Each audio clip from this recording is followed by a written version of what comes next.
Maybe this is a good time for me to share some ideas with you, some tips with regards to river fishing. Now, what's very important, as I mentioned earlier, is the 3 P's: planning, preparation, and patience. But whenever you approach a dam, your key focus will be, let's not take the weather and all those conditions into consideration now. The only thing that you actually need to consider is, what does the bottom offer me? Where's the deep pockets? Where's the plateaus? Where's the drop-offs? Those kind of structures are very important to you whenever you go to flat water or to a dam. Now, with a river, you have a diversity of things to deal with in that same pocket of water. Let me explain to you. Rather than looking at the contours and the plateaus and all of those kind of things and the structures, rivers offers you much more. The first thing is, it will offer you movement. So wherever there's a flow, that will give you lots of information and lots of opportunities, because wherever there's a flow, there will be a deposit.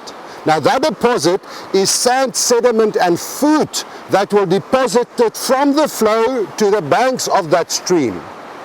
And that will be a very nice area for you to focus on. You will also see on the surface of the water where you have flow and then the softer current on the edges.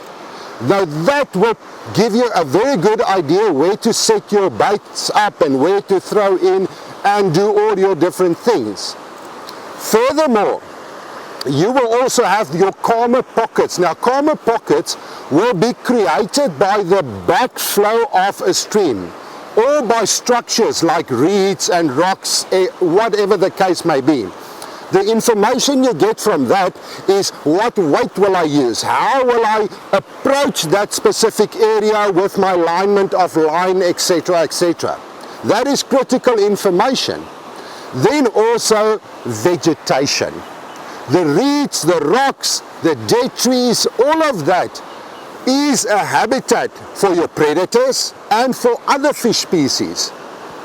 So, where you have your still water at a dam, the river offers you much more to adapt and to try and catch other fish species just by looking at what is in front of you. So whenever you do a fishing trip to a river, after your 3 P's, stop at the bank and just survey your area.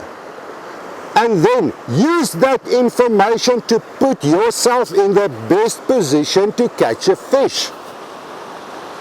If you go and just focus on flavorings and hook baits and all of those kind of things, but not putting them in the right place, that can be quite a difficult result, in the sense that you will have the best equipment, best feeds and all of those kind of things, but if you don't put it in the right place, you will not have maximum result.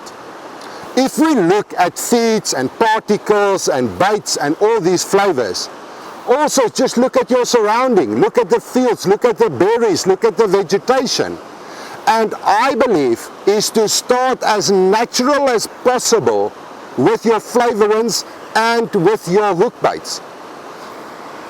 On top of that, also look at your protein value of whatever you're going to present the fish. I hope that these few little tidbits of information will help you catch that next big carp, that next big barbel or yellowfish, and make your next fishing trip very successful.